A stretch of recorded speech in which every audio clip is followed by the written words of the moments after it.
Right, good evening, Millie. You're on camera. Smile. Yeah. We're here this evening to talk about Waterhouse as we know it. I know you're originated from Waterhouse back in the early days. So I want to know, what are your memories of the early days growing up in Waterhouse? Well, in those early days, the 40s and 50s, I was a little bit more mature to remember a lot. And in those days, it was a very fruitful, prosperous, happy, peaceful place. Originally, when my parents went down to SEAWARD Pen, known today as Waterhouse, it was farm land. Acres and acres of rich green land with fruits, milk, and banana, yam, vegetables. I am sure they used to have sisal down that side of the country as well. Okay. Yard and miles of sisal. And I can remember at school they told us about the sisal make rope. And it was a lovely place. We could 1 second, I just need to turn this down. Which one turn the TV down? Sorry. Let's turn it down a bit. Yeah, thanks for that. Yes. So that's my memory of Waterhouse, how fruitful it was. And after a while, we as children could roam about, nobody frighten us, nobody trouble us. We go from one place to the other. The neighbors was loving and kind. I can't remember anyone being hurt, any killing, any crime. We didn't have bars on the windows and doors. You mean burglar bars? Yes, burglar bars. We call it cage, or another word we would use as well.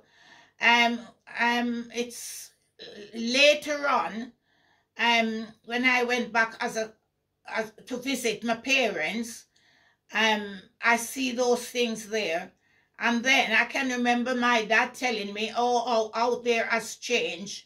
The other thing that I think was lovely for Waterhouse, I call it SEAWARD Pen because that's what I know it as when I was there as a young child. It's the housing development. I thought it'd bring a new life to the area because, as I said, most of that land was farming. And then they start to build houses, and they were lovely little houses, and they were made, built by the government, and people were moving in. I was too young to know and understand, but I can remember people moving in and living in these properties. Yes, I remember Mom saying that when she went to Waterhouse, it was pure farmlands. Yes. And they had to buy the land and then start building. So yes. Because of my age and I was knowledgeable about politics, I didn't know how that went.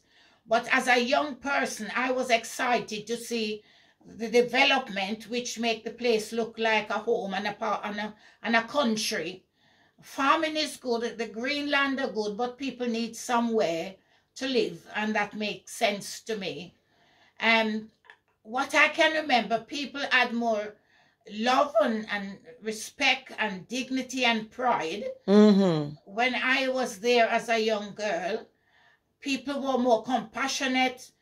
There wasn't harsh and to each other and brash. That sounds like paradise, because nowadays there's a lot of killings, people killing each other, and the dynamics of the place has changed so much that what you're saying to me is like a euphoria. It was nice. I'm telling you, Molynes Road was a lovely place. And what used to be going on in Molynes Road as well, there was private homes that was growing fruitful things like the beans to make coffee. I remember that there was a home at the bottom of Molynes Road where the bus turned to go back up to Hertfordshire, and that house, that landlord used to have men there growing coffee, and coffee used to be exported from that area. Wow. So this is why I think down that area was so fruitful.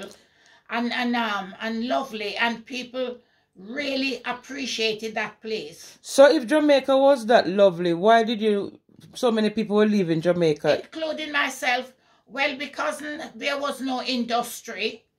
And when we left school, all we do is roam about, because Jamaica was so good. We can't go anywhere and nobody harm us. Nobody hurt us. We could go up and down, and just roam. The place was so free, and it was very, very warm, very hot.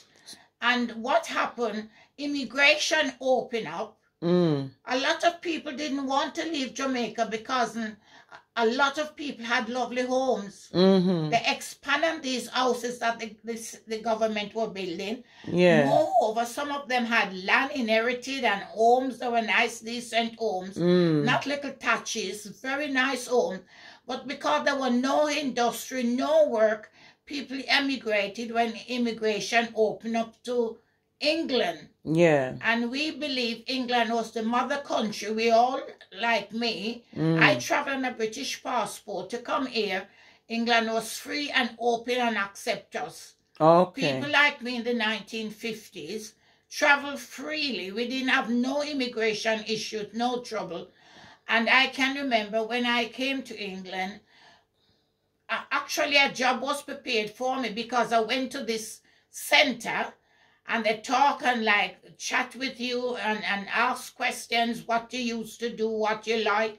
And they so all you needed really was your plane fare to come. My sister, who was here before me, because she come in the good old days as well. It was hard in a new country for people who wasn't born here.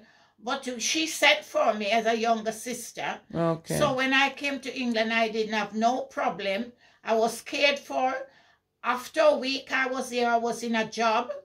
I work in the clothing trade and I work in the jewelry trade, because that was the thing happening in Birmingham, where people would go into those trade, because in England, the areas you live in sort of cater for certain sort of businesses. And those were the businesses that was very much going, and that is what they sent me to do as a young woman.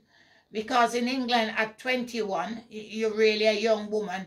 We're not mature in the sense of mature in mentally, but you were mature in body.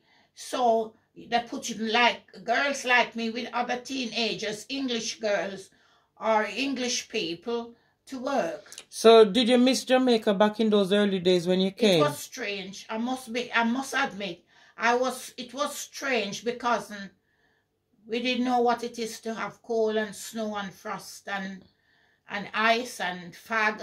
I didn't experience that in the West Indies, in Jamaica. Yeah. But when we came here in the September, December, you know, that's the culture shock, yeah. Yeah. But because we're young and inexperienced and we don't know what dangers, it didn't bother me. I was just pleased to learn more. In a new environment. Yes. Yeah. That is the honest truth. I was happy to learn. And then during that early days, I went to night school and did English and maths, because it was important. And then I went to college and did industry. And then because my mom sent me to learn to sew in Jamaica, but that was no quality or standard to what I needed here. So that's what I did, and that's what kickstarted me into just staying here and enjoy work and living here. And have you been missing? I know you traveled to Jamaica quite a lot, quite a few times.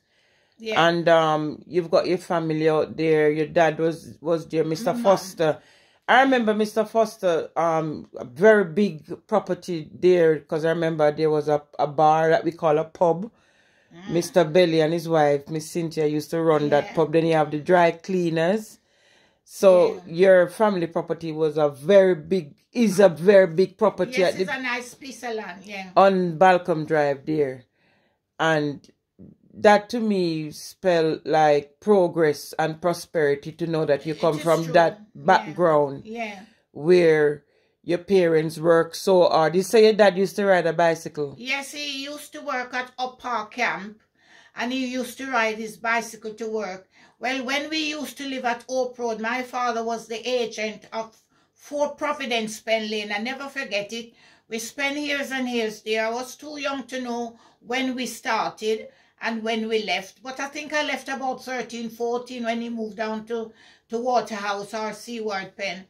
And my father worked at Up Park Camp as a painter all those years, and he always ride a bicycle. Bless him, yeah. There's a picture of him here, Mr. Foster. Look at him. Yeah. I remember him vividly. Yeah. Yeah, a very awesome man. Yeah, you look like him now, Millie. You got his features. Yeah. My father was a hard-working man, and he teach us to be hard-working and be dignified in life. Independent, and my mommy was the same. She was hard-working. She was more on the domestic side. She cooks, she bakes, she roasts, fancy cake. She was very good at that. Oh, Mrs. Foster. There's a picture of her as well. Yeah. So, awesome lady. Yeah, bless her. God rest their souls. So, yeah, they passed away now. Because my mom and dad born 1904, 1995. Okay. That's when they were born.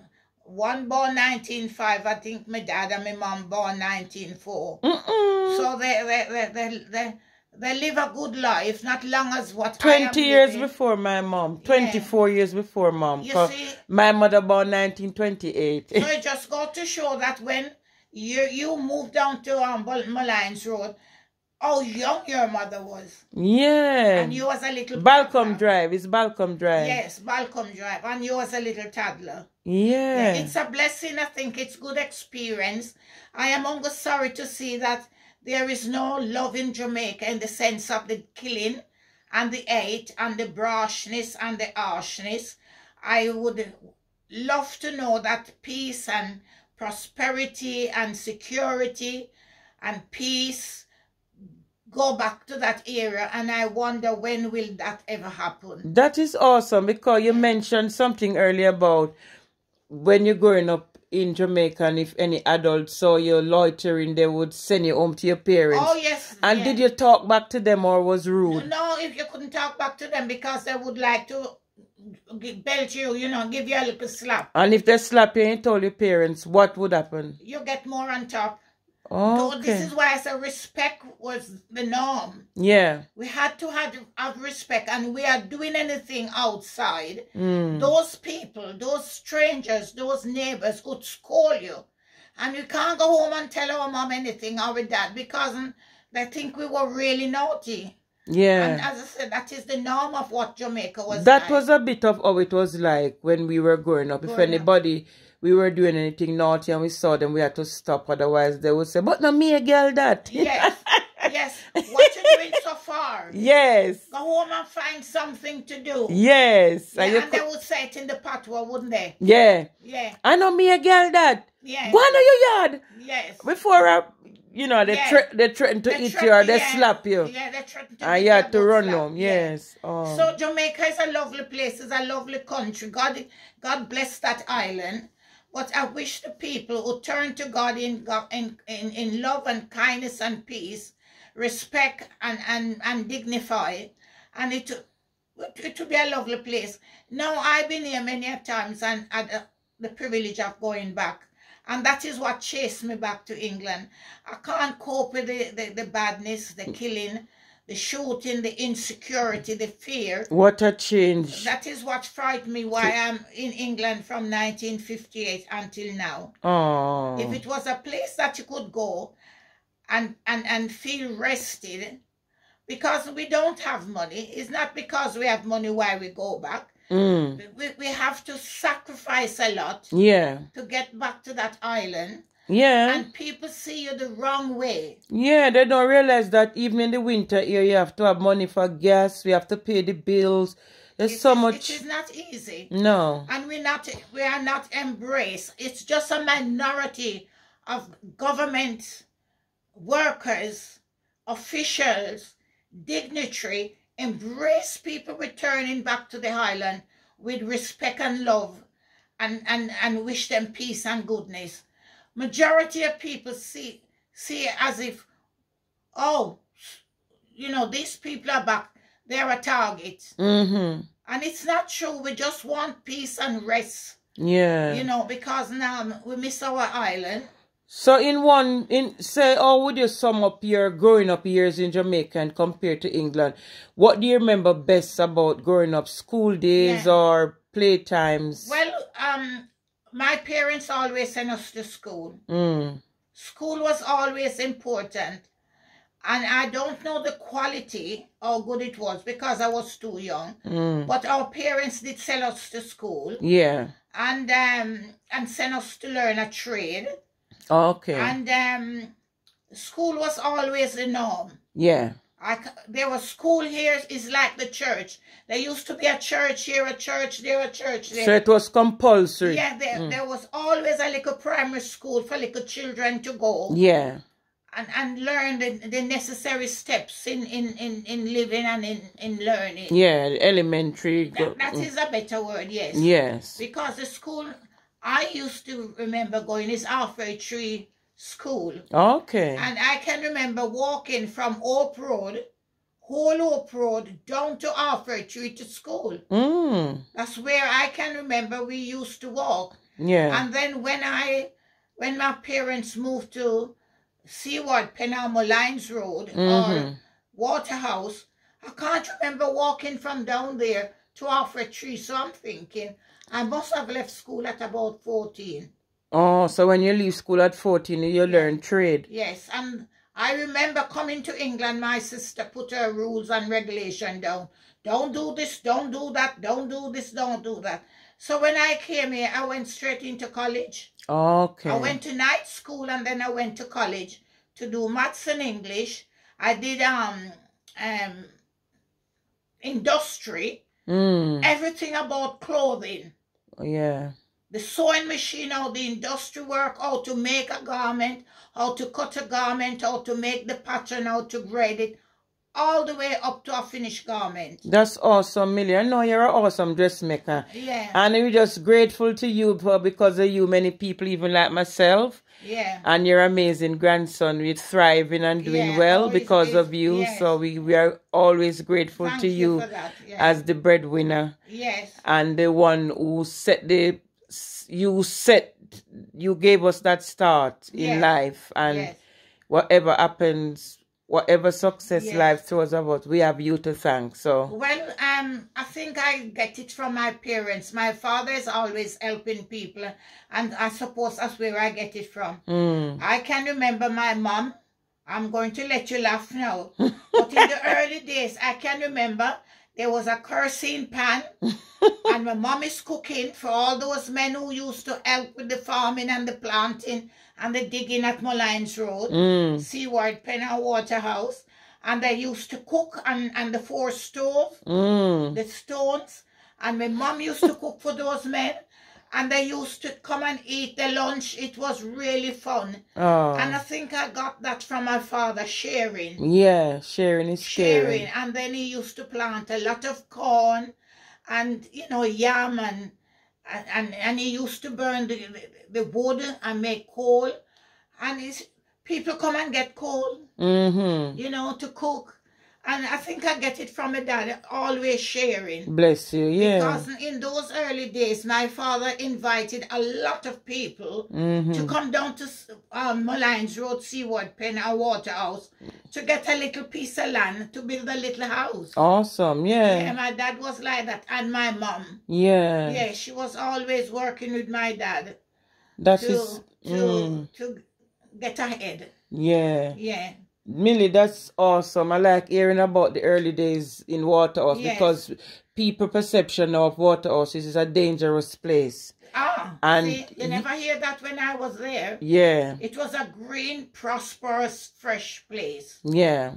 But people could walk about any time of the day, night. Yes. Without fear of... That's right. And the other thing I must tell you about my father, he used to have a donkey. He used to have fowl. And I think he had goat as well. Oh, he was a farmer. In a small way, he had those things. You know, that he used That to, is awesome. He was a progressive man. I remember him. He was that sort, because those days you want to go to help eat the grass. Oh, you know, right. when the land is green and have a lot of different sort of plants. Yeah. That's when you need the animal, the donkey, to eat. Yeah. Because they help to keep the ground good enough for planting, you see. That is awesome. So it was SEAWARD pen, and then I wonder why they call it Waterhouse. I don't know when it changed, because I left there in 1958 and a lot of things changed when I left. Okay. A lot of things. And I didn't go back there very often. It was such a big step for me. It was very hard to come here, get married, having children, pay a mortgage, keep a property, work with your husband who is doing the same thing. It was very hard, so I can't live in two places. I understand, yeah. And the other thing with me, I don't think I'm very materialistic. Some people will go the extra mile for the last pound. I am not like that. I'm a more contented person. Yeah. So when I did... Because of your Christian faith, I think. Yeah, well, we were brought up in the church. That's another thing I didn't... The church our parents used to send us is Halfway Tree Parish Church. Okay. That's what we used to call it. And we used to walk from Old Road down to Halfway Tree to church. And then so often the school would take us down to Halfway Tree Parish Church for service and for educational reasons. But I think they changed the name of that church, you know. Okay. It is still there. Because I've been out there and been there. And the library that I know as a library is still there. I think they might be using it for something else. Okay. But my brother took me around and showed me how it has changed. Yeah. Yes. I've noticed there's a cemetery in Halfway Tree. Oh, yes. My mom buried there. Oh. My mom buried that, because we used to go to that Sunday school as well. Okay. And my mom is of that sort of a faith. Yeah. Church of England, or you know, that high church. Oh. So I can't tell you how my mother managed to get buried there, because it's my older sister deal with my mother until she passed away, the older sister that was in America. Okay. And I can't tell you how that was sorted out or how that managed to come about, but that's where my mom buried, because I've been there. I visited there to see her grave. That's awesome, because the people that I know that they buried there is like top people in the society and stuff like that. So your mom must have some form of recognition or something. Well, my mom is mixed race, you know, what we would call Jamaica white people. Yeah. Now we live in England, we wouldn't think of them as white. But before we have the knowledge and understanding of immigration and all this that we see happening now. My mom come from a mixed race of people. Yeah, so she looks, make me look at her again. And maybe that is why. Yeah, she look mixed race. She mixed race. Awesome lady. And her hair is very long, all the way down to her shoulder. And it's not frizzy. Yeah. It's mostly straight. Yeah. So this is why my mom might have managed to get buried there, because of her white counterparts. You see. Yeah, I can't tell. But that's where she's buried. And I've been there. I've been back to Jamaica and look at her grave. Yes, yeah. Awesome, Millie. Well, you've done very well for yourself here in England, and you've helped a lot of people by God's grace. And I'm pleased to know that those refreshing memories of Waterhouse remain with you all these years. Yeah. And I'm pleased to know that I'm from a place that was so rich in fruit and grasslands. And food. Because we could get banana. Banana is a lovely stable diet, you know. Yeah. And you could get milk, which is another stable diet in those days for us. You know, I can't remember we being hungry those days. And we don't know what to cook. There was always food. There's always banana. And people planting yam. Yeah. And breadfruit. Wow. And hockey. So no guns, no knives, just fruit. I never hear that when I was there. If it happened, I didn't hear about it. Yeah. Or maybe somewhere else in the island. But not Waterhouse. Not SEAWARD pen. No. Oh. It was a farmland people that are more business-like, as I said. There were a few homes that were doing coffee. And I know of one, looking at it right now. It was a lovely home, and they have coffee beans all over the property. And they use... In Waterhouse? Yes. Wow. The bottom of Mullines Road where the bus turn. And then when you turn right, you go down to Mullines Road. From Mullines Road to SEAWARD Pen. And all that area down there. That sound like SEAWARD Drive. When you go down Balcom Drive, and you turn and come on SEAWARD Drive, then you have Mullines Road at the top. At the top, that is where they developed down that end. Okay. You know? And now people call it Samarkand. They're calling it Samarkand. And when you speak about places like those, it represents destruction and war and you see what I mean? It used to be nothing nice is said about. I can remember as a child, you know, children leave home and walk up and down. My friends, I can't remember those people's name now, but we used to walk up and down in maybe a group of 4. Okay. 3, 4 of us just walking up and down, nobody trouble us. Okay. Nobody at all. You know, the place was so lovely to roam and to look. Yes. No, thanks a lot, Millie. You've been very helpful. This will help to contribute to my autobiography because Mom used to tell me a lot about the place, but I want like a second-hand information or first-hand information from somebody who's originated from from there. Oh yes, I spent years there from about 13 to 21 when I left. I didn't know nothing about traveling. It's my sister sent for me to come to England, and I don't regret it at all. Traveling opened up your mind, you know. It opened up your knowledge. It does. It can give you a lot of insight in life.